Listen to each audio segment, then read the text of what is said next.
परस्ती नहीं है तो क्या है बताइए। जो लोग दावा करते हैं कि हमने फिरका परस्ती को हरा दिया, नहीं, आपने फिरका परस्ती को नहीं हराया। अगर फिरका परस्ती को शिकस्त होती तो भारत की पार्लियामेंट में 4% मुसलमान जीत कर नहीं आते, बल्कि 13-14% जीत कर आते। मजलिस इत्तेहादुल मुस्लिमीन का पैगाम यही है कि जब तक भारत में मुसलमानों की सियासी क़यादत मजबूत नहीं होगी, जब तक भारत में मुसलमान सिर्फ वोट डालने वाले बनकर रहेंगे, तो याद रखो तुम्हारी शरीयत पर भी खतरा रहेगा, तुम्हारी मस्जिदों को भी लोग नुकसान पहुंचाने की बातें करेंगे, तुम्हारे मदरसों पर हमले होंगे, हमारी बच्चियों के हिजाब पर हमला होगा, हमारे चेहरे पर दाढ़ियों पर हमले किए जाएंगे, हमारी शनाख्त को मिटाया जाने की कोशिश की जाएगी।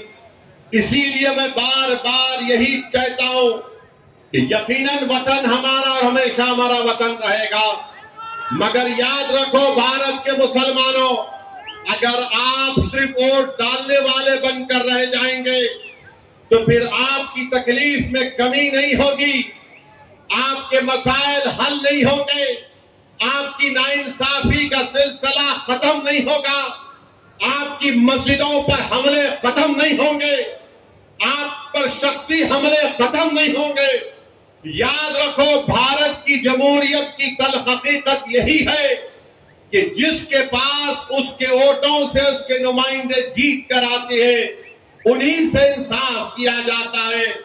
आज हम सिर्फ वोट डालने वाले बनकर रह गए, हम सेकुलरिज्म जिंदाबाद के नारे तो लगाते हैं, हम किसी को वोट डालकर उसके गले में फूल का हार पहना देते हैं और दिल में ये उम्मीद करते हैं कि ये मेरी तकलीफ को महसूस करेगा, ये पार्लियामेंट और असेंबली में मेरी आवाज बनेगा।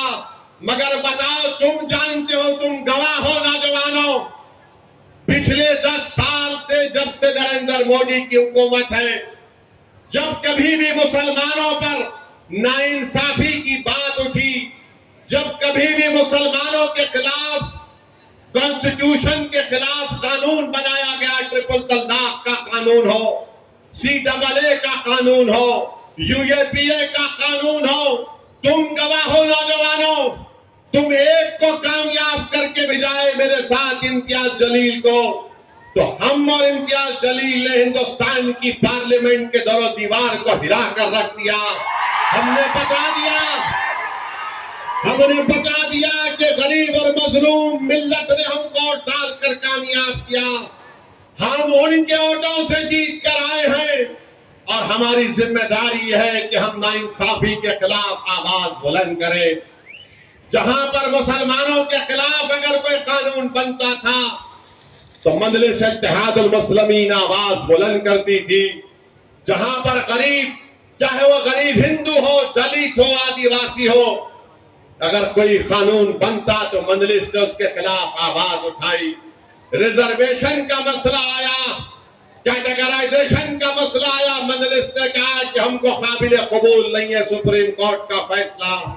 मगर याद रखो नौजवानों, तुम्हारी आंखों से देख रहे हो कि 2014 से क्या हो रहा है। जब कभी भी जुल्म होता है, जब कभी भी कोई हादसा या वाकया होता है, तो तुम्हारी पहली नजर यह होती है कि देखो तो सही कि मजलिस इत्तेहादुल मुस्लिमीन का सदरुद्दीन ओवैसी इम्तियाज जलील क्या बोल रहे हैं। तुम ये नहीं देखते कि कोई दूसरी पार्टी का शख्स क्या कहने वाला है, क्योंकि तुम जानते हो कि तुम्हारे दिलों में जो छुपे हुए गम है, तुम जानते हो कि तुम्हारे दिलो दिमाग में जो तुम्हारी उम्मीद और ख्वाब है, उसको अगर कोई पूरा कर सकता है तो मजलिस इत्तेहादुल मुस्लिमीन पूरा कर सकती है। तुम जानते हो कि भारत की पार्लियामेंट में अमित शाह, नरेंद्र मोदी और RSS की आंखों में आंखें डाल के अगर कोई इंसाफ की बात कर सकता है तो उसका नाम मजलिस इत्तेहादुल मुस्लिमीन है। मेरे अजीज दोस्तों और बुजुर्गों, मगर याद रखो, तुम्हारे ये जज्बाती नारों से हमारी क़यादत नहीं बन जाएगी। तुम्हारे ये नारों से तुम्हारे MLA एमएलए या तुम्हारे कॉर्पोरेटर नहीं जीत जाएंगे। वोट डालना पड़ेगा नौजवानों, मेरे बुजुर्गों, मेरी इज्जतदार मां और बहनों, आपको अपने वोट का इस्तेमाल करना पड़ेगा। मोदी भारत के 19 करोड़ मुसलमानों को सजा दे रहे, इसलिए कि 2024 में हमने मोदी के 370 के ख्वाब को चुकना चूर कर दिया, उसको मिलिया मकिया मलिक मला दिया। इसलिए मोदी अब कह रहे कि मुसलमानों के पीछे पड़ जाओ, मैं वक्फ का कानून लाऊंगा, मैं बुलडोजर से। जब मैंने पार्लियामेंट में कहा कि मोदी के बुलडोजरों ने मुसलमानों के घरों को तोड़ दिया, तो बीजेपी के लोग बड़े खफा हुए उठ गए। मैंने कहा कि तुम्हारे यहाँ पर इतनी बड़ी तादाद में खड़े होकर पुकारने से तुम मेरी जबान को बंद नहीं कर सकोगे। तुम यहाँ पर 240 हो, मगर याद रखो मैं 19 करोड़ आवाम का गुलाम बनकर, उनकी जबान बनकर तुम्हारे सामने उनके इंसाफ की बात करने आया हूं। मैं पार्लियामेंट को इसलिए नहीं गया कि वहां पर बैठकर मोदी के भाषण को सुनो। मैं पार्लियामेंट को इसलिए नहीं आया कि तुम जुल्म के बुनियाद पर कानून को बनाओगे तो हम अपनी जबानों को बंद कर लेंगे।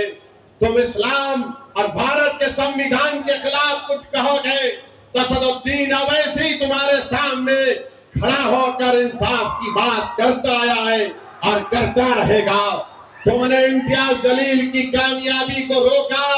मैं अकेला जरूर हूं, मगर मैं अकेला इंफरादी तौर पर जरूर हूं, मगर मेरे साथ हजारों करोड़ नौजवानों की, बुजुर्गों की दुआएं मेरे साथ है।